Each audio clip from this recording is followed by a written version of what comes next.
Keywords are words that are defined by a programming language.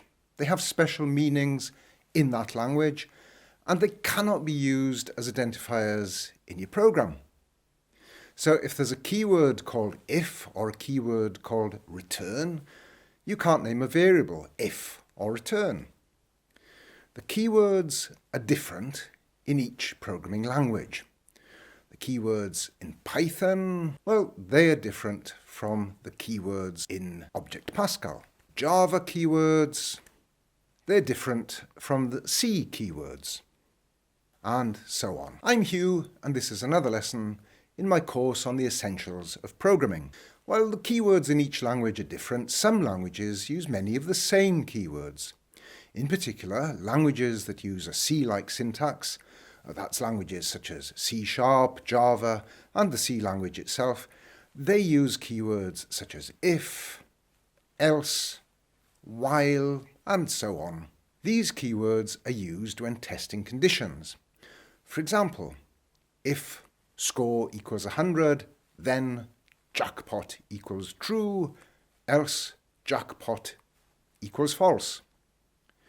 The return keyword sends back some piece of data from a function. By a function, I mean a named subroutine.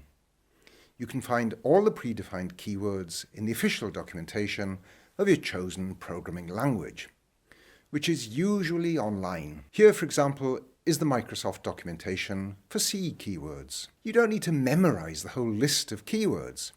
Some of them, such as if and else, you will frequently use in your programs.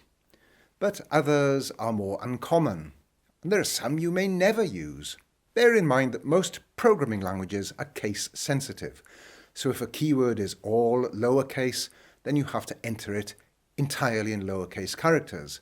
So if the keyword return needs to be in lowercase, return in uppercase or return in mixed case won't be understood. One exception to this rule is the Pascal language. That lets you enter keywords and other identifiers such as variables and functions in whatever case you like. So Pascal is a case-insensitive language. If you have a variable named xxx in capitals, in Pascal you can refer to it as xxx in lowercase or as xxx in mixed case, and it will be treated as the same thing. Pascal is unusual in that respect. Most other languages are case sensitive. If a variable is defined in lowercase, then you must always write it in lowercase. Otherwise, the compiler will think it's a different variable. Incidentally, if you want a quick way of distinguishing keywords from variables when you write them in your programs, be sure to use your editor's syntax coloring. Almost all programming editors now let you display the different elements of a program in different colors. In NetBeans, for example, I can define the colors for Java program elements by selecting Tools, Options, Fonts and Colors, and then set whatever colors I want. Here you can see I've set the keywords in blue. In Visual Studio, I can also go to Tools, Options, Fonts and Colors. Visual Studio has a vast range of coloring options, some of which are specific to certain programming languages. And once again, I've set my keywords to display in blue. Thanks for watching. There are still more lessons to come in this course. To be notified when I upload new lessons, be sure to subscribe and click the bell icon.